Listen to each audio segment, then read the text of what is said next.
You know, I'm not gonna lie, I'll be honest with y'all, family. I've been sad, yo. I've been sad for about a good 2 weeks. Depressed. Having personal issues, y'all. Going back and forth with my lady, fool, you know. And just, it get to you sometimes, you know, as an entertainer. Just as a human being, as a person. You have a regular job, you know, and you go through things, just people close in your life, and man, it eat at you, and it can affect you. It affects your job. LeBron James lost the championship because he was thinking about his mama one game. You know what I'm saying? Like, real talk. They said he had cramps. He didn't have cramps. He didn't have cramps. LeBron played a lot of games. I haven't seen him cramp one time. And even if he did have cramps, you can play with some cramps. You know what I'm saying? You can play with some cramps. He had some personal things. He was thinking about his mama. His mama was on his brain. His mama was squinching the players that he playing with. She slapping ass after the game. It didn't matter whether he won or lost. She was down there she was happier than he was. In the middle of the game, he just stopped. I remember that. He just stopped and just sat there. He wasn't going nowhere.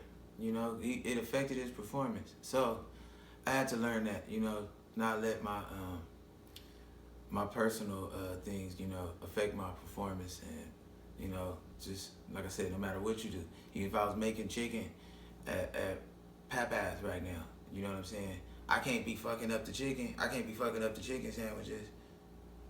You know, giving you a wing in the sandwich, just messing up.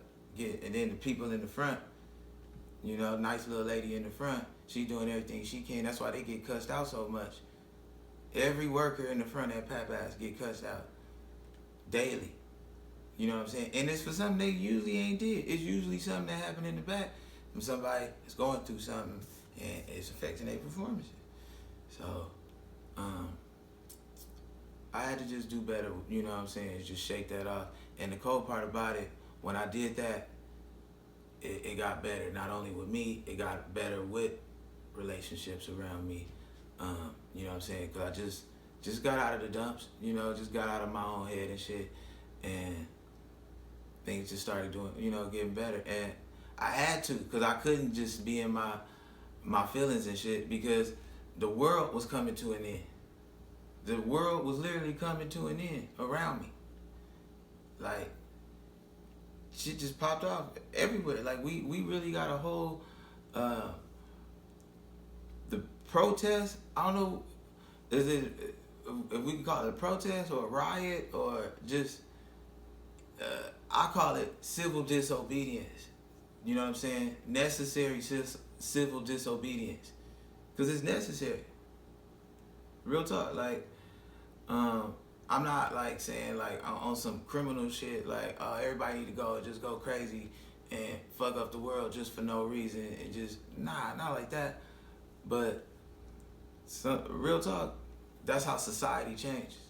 When you learn history, you go through history, society is always founded, and the most changes are made when there's civil disobedience.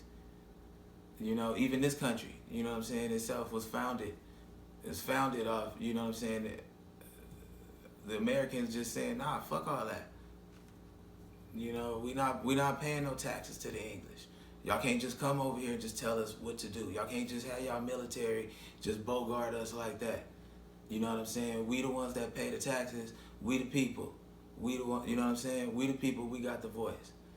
And unless y'all do right by us, you know, that was really how they felt back then. They was like, you don't do right by us, you know what I'm saying, we're gonna fuck shit up. And that's what they did. It was called the Boston Tea Party. They start fucking shit up. They didn't just throw tea in the water. They fucked a gang of shit up, yo. A lot of people got their ass whooped. A couple people got shot, you know. And then it was a full-on revolution after that. It was a little more than just looting.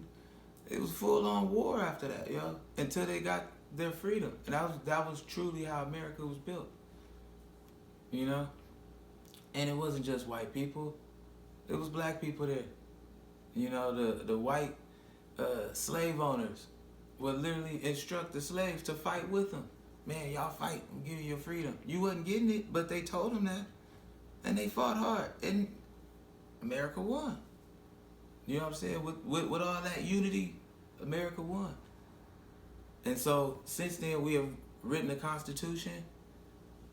You know, and this constitution says certain things. Don't let the constitution be overlooked, y'all. You know, we all should read it over and over again. Not just make the president and the politicians, all of us, y'all. You know, the Black Panthers always got a bad rep. But when they first started, one of the things that they was able to understand, and it's not just them, a lot of groups around the country, whether you agree with their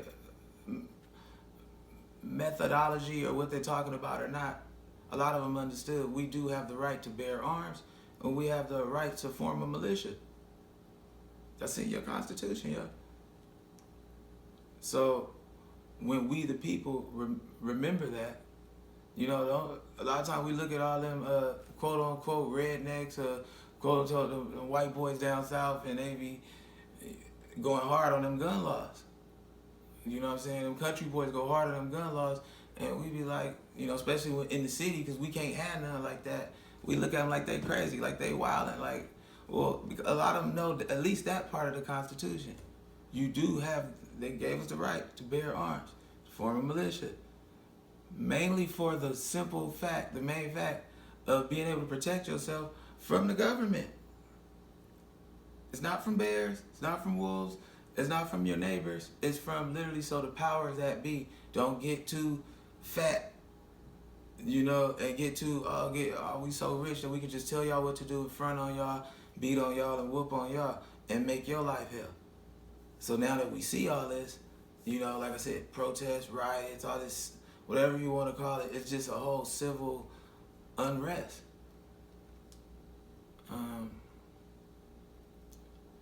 It just put everything in perspective. Fuck what I'm going through in my life, that's so small. You know, me as a black man, and all of us, black men and women, we can't escape the black experience. That's one thing I'm really seeing off of this. I don't care if you the corniest black dude, the squarest black dude, or the gangster black dude, the real nigga. You can't escape the black experience, y'all. We've all of us, from rich, poor, old, young, fat, skinny, ugly, fine women.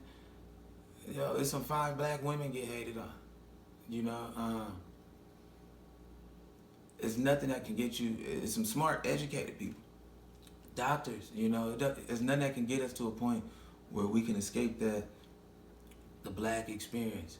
And what I mean by that is, society remind you that being black is you're gonna be treated differently. And for so long, we were just being shitted on, yo, and just given so much of the after effects of slavery and Jim Crow, and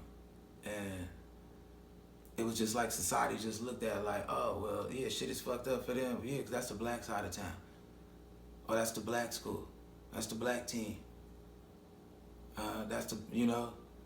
You put the black on it, it was like it justified, you know what I'm saying, the hardship from it. And that's fucked up. Shouldn't don't have to be like that. You know, black people, as you know, we ain't running around having meetings talking about we want to take over and